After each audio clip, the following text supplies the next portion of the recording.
My name is Catherine. I'm 40 years old, and on my birthday my 12-year-old son showed me a photo on his father's phone with the innocence of someone who doesn't understand what he is looking at. It was a photo of a man I knew well with a woman I didn't know and two small children in what was clearly someone's living room. The four of them together with the naturalness of people who live in the same space and have photographed themselves hundreds of times. My husband in the center with his arm around the woman and the children in front, smiling the way you smile when you are exactly where you want to be. My son said, "Mom, who is that lady with Dad?" And I looked at the photo for exactly 3 seconds and then told him she was a work colleague and the photo was from a company party. I gave him back the phone and told him to go finish his homework and waited until his footsteps went up the stairs, and then I sat in the kitchen chair and stayed there completely still for 4 minutes. I didn't cry, which surprised me. I expected to cry, but what I felt was something colder and cleaner than tears. It was recognition. The particular recognition of someone who has been suspecting something for 3 weeks and has just received the confirmation they were looking for in the most unexpected way possible. I got up, opened my laptop, and continued with what I had been building for 3 weeks. Because I am a federal tax auditor and I had been tracking my husband's money for 3 weeks with the same tools I use to track the money of the taxpayers I professionally investigate. And what I had found up to that point was already enough to destroy him. What I found in the following 10 days was enough to bury him. If you ever discovered that the person with whom you built your life was building another one at the same time, subscribe to Unspoken Truth. Because this story is about what happens when the man who deceived you forgot that his wife spends her days finding exactly what people try to hide, and it is just getting started. My name is Catherine Mercer. I am a special tax auditor for the IRS. I have been in the service for 14 years. My job consists of finding money that people don't want found. Money hidden in corporate structures, in offshore accounts, in transactions specifically designed to look like something else. I am good at my job in the way you are good at something when you have been doing it every day for 14 years and have the particular constitution of someone for whom hidden numbers produce an almost physical curiosity that doesn't rest until it finds what it is looking for. I met Daniel Mercer when I was 28. We were both accountants at a private firm in Boston. He was 3 years older, intelligent, and charming in the particular way of men who know how to use their intelligence socially, which is a different kind of intelligence from the kind I had, but that at the time seemed complimentary in a way that turned out to be the most inaccurate assessment of my adult life. We married at 30, moved to Washington when I received the IRS offer, had our son Marcus at 31 and our daughter Sophie at 33, built a life in the Maryland suburbs with a house and 2 cars and the complete infrastructure of a family that from the outside functioned exactly the way it is supposed to function. Daniel worked in private financial consulting, had his own clients, ran his own practice from an office in DC that I had visited exactly 3 times in 7 years because Daniel was careful about the separation between his professional life and his domestic life, which I had interpreted for years as the orderly habit of someone who needed compartments to function well, and that I now understood, while looking at a photo on my son's phone, as something different. The first sign had come 3 weeks before the birthday. It wasn't dramatic, it was a number, the kind of small anomaly that most people would have passed over, but that produces in me an almost involuntary reaction.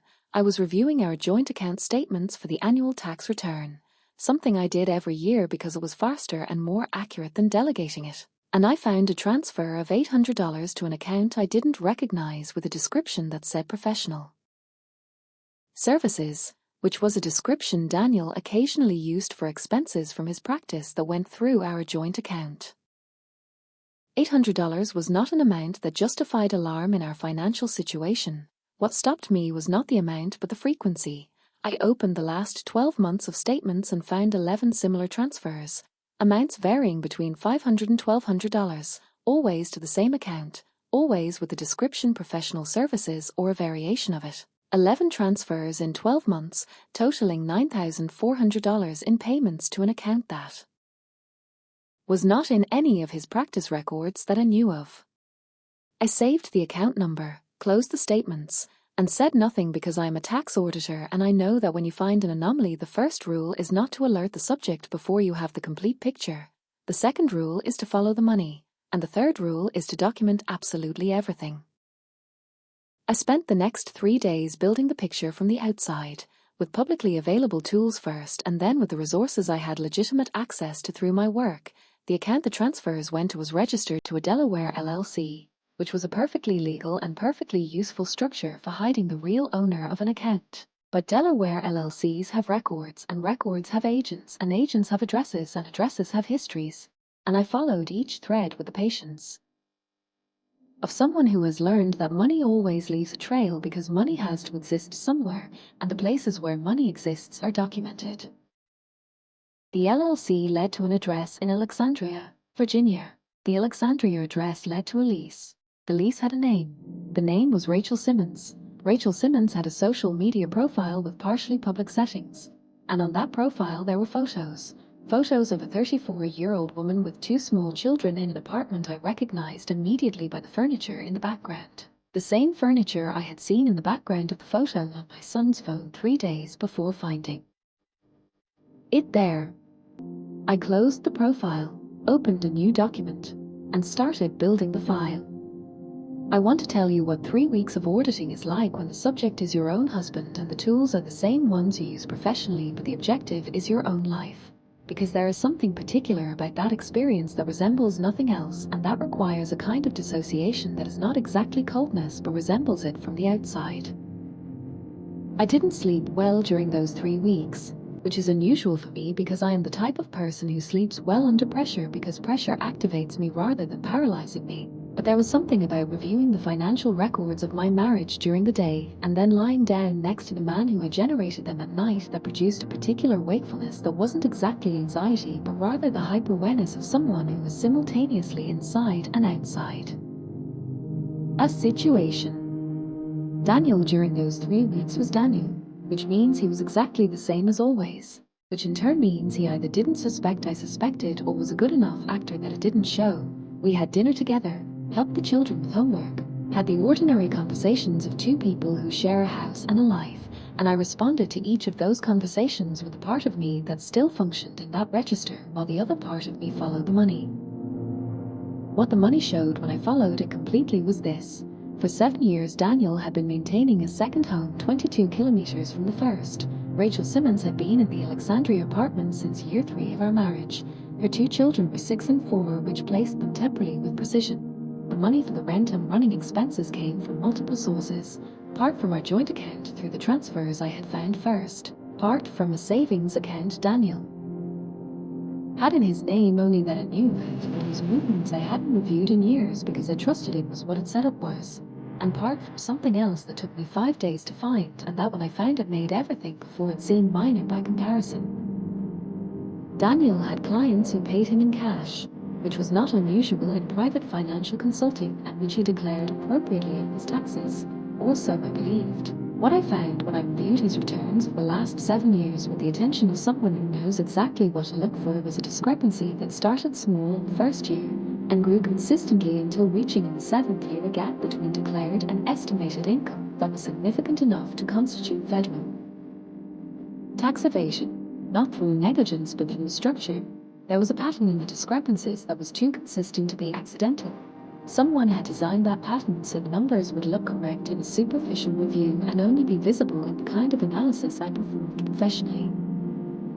I saved everything in 3 different places, 2 external devices and a secure server only I had access to, closed the laptop, and went to the kitchen to make the birthday cake I had promised my children I would make myself that year.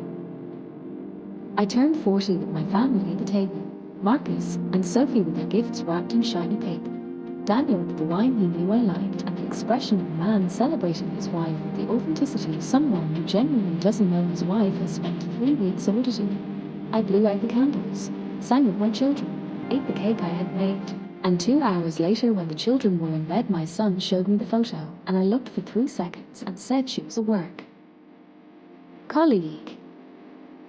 That night after Daniel fell asleep I got up and went to my office and added the photo to the file, dated it, described it, noted the context in which it had appeared, and then sat in the darkness of my office for a moment thinking about 7 years, about Alexandria 22 kilometers away, about 2 children aged 6 and 4 who had no fault in any of this, about Rachel Simmons, who according to what I had found had known from the beginning that Daniel was married because there were Messages in an account were used to communicate with her that I had accessed through a process I won't describe in detail, but that was within the limits of what my position allowed me to do in the context of a tax evasion investigation. Messages that included explicit references to me, to Marcus, to Sophie, to our house in Maryland. Rachel Simmons was not an innocent victim, which didn't make the situation less painful but did change the moral architecture of what I was about to do.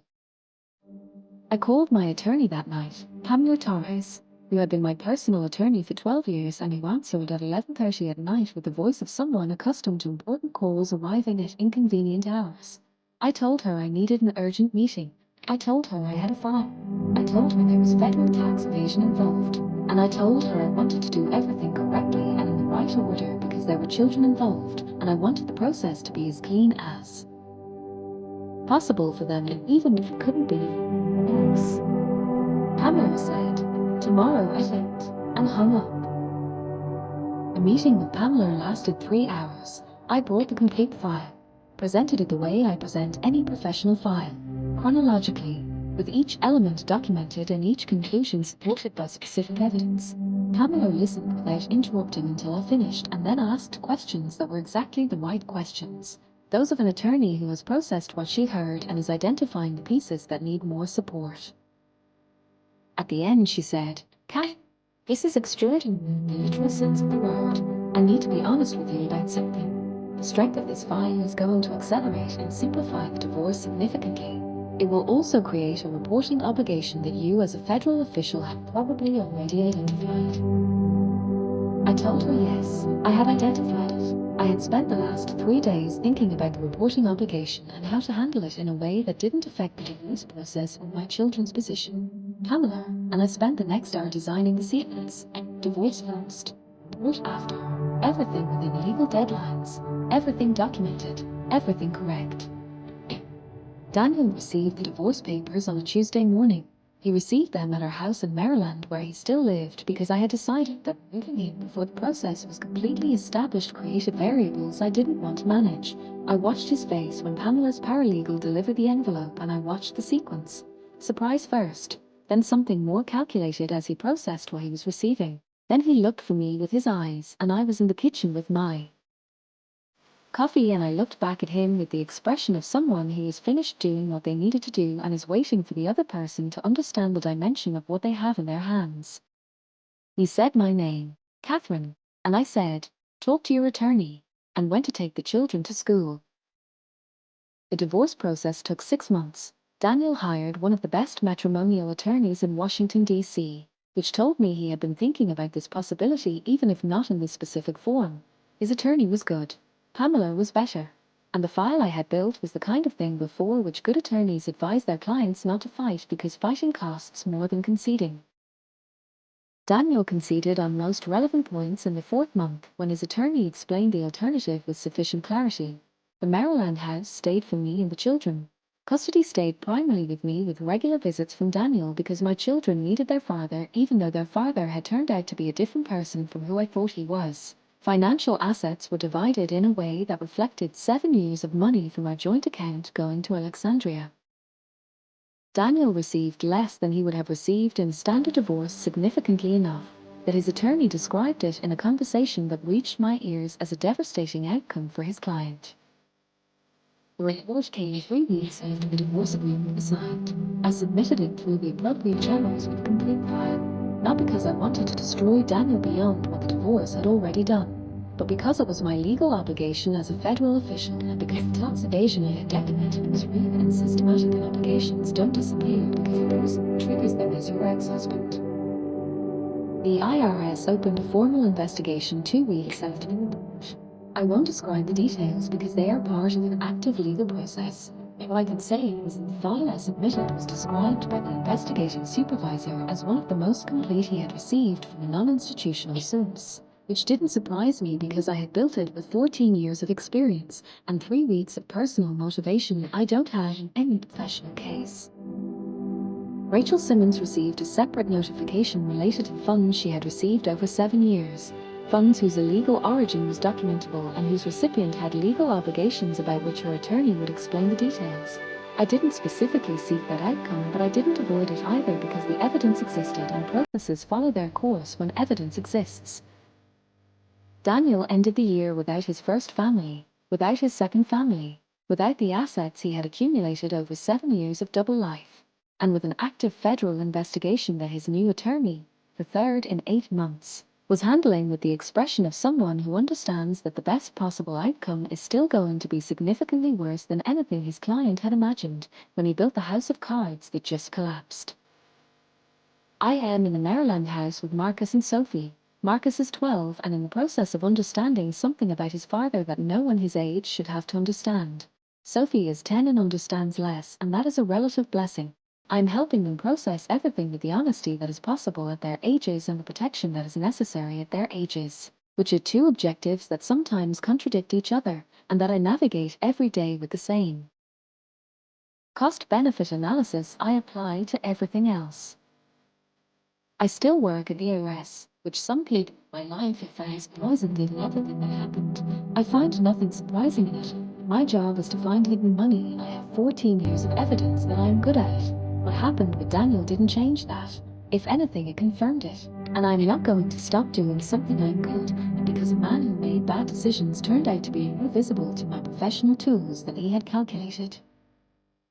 I have a new rule I apply in my personal life that I didn't have before. When something doesn't add up, I review it. I don't file it away. I don't wait for it to resolve itself.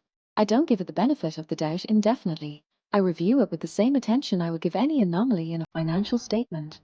Because anomalies in the financial statements of personal life are exactly the same as anomalies in financial statements. Signals that something is happening that isn't in there. Official record. And signals don't disappear because we ignore them. They simply accumulate until the picture is impossible not to see.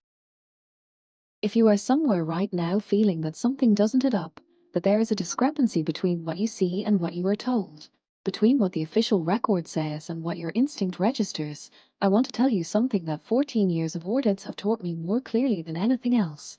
Trust the number that doesn't fit. The instinct that activates in the face of an anomaly is not paranoia. It is information. And information deserves to be followed wherever it leads, even if the destination is a place you didn't want to find. You are allowed to review. You are allowed to ask questions. You are allowed to use every available tool to understand the situation you are in. Not because you should suspect everyone, but because you deserve to know the truth of your own life with the same clarity with which you deserve to know the truth of anything else important. And if the truth you find is worse than you expected, if the complete picture turns out to be larger and more systematic than the initial anomaly suggested, document everything, save it in 3 places, call your attorney, and do what follows in the right order. Because doing things in the right order is what turns a devastating situation into a manageable one, and manageable is what you need when you have children who depend on you to be so. I always will be. Thank you for listening. Take care of yourself. And if no one has told you lately that trusting your instinct is not weakness but the most sophisticated form of intelligence that exists, I'm telling you now.